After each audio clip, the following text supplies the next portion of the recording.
கண்மணி அன்புடன் அடுத்த வர எபிசோடில் பார்த்தீங்க அப்படின்னா கண்மணியும் அன்பும் ஒரு சைடு லைஃப்பை வந்து என்ஜாய் பண்ணிட்டு ரொம்பவே அனோனியமாக ஜாலியாக இருக்காங்க.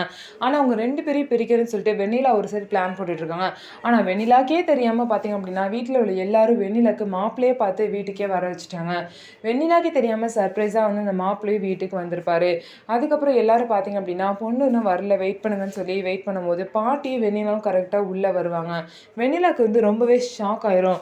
இன்னும் மாப்பிள்ளை பார்த்து நமக்கே தெரியாமல் இந்த மாதிரி வேலைலாம் பண்ணி வச்சுருக்காங்க அப்படின்னு சொல்லிட்டு வெண்ணிலாக்கு ரொம்ப ஷாக் ஆயிரும்.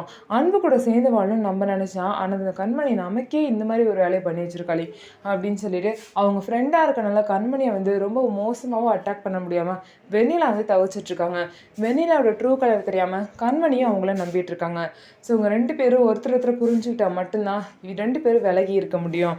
ஆனால் அன்பு பார்த்தீங்க அப்படின்னா கண்மணி மேலே தான் பாசமாக இருக்காங்க. அதே மாதிரி தான் கண்மணி அன்பு மேலே அவ்வளோ லவ் வச்சுருக்காங்க. ஸோ இவங்க ரெண்டு பேத்தையும் யாருனாலையும் பிரிக்கவே முடியாது. ஸோ என்ன ஆக போகுது, வெண்ணிலா வந்து இந்த பையனை வந்து அக்செப்ட் பண்ணிப்பாங்களா, இல்லை அன்பு தான் வேணும்னு சொல்லிட்டு அடமெண்ட்டாக இருக்க போகிறாங்களா அப்படிங்கிறத நம்ம பொறுத்திருந்து பார்க்கலாம். நம்ம வீடியோ உங்களுக்கு பிடிச்சிருந்தா நம்ம வீடியோவை லைக் பண்ணிக்கோங்க. மறக்காமல் நம்மளோட சேனலை சப்ஸ்கிரைப் அண்ட் ஹை பண்ணிவிட்டு பாருங்கள்.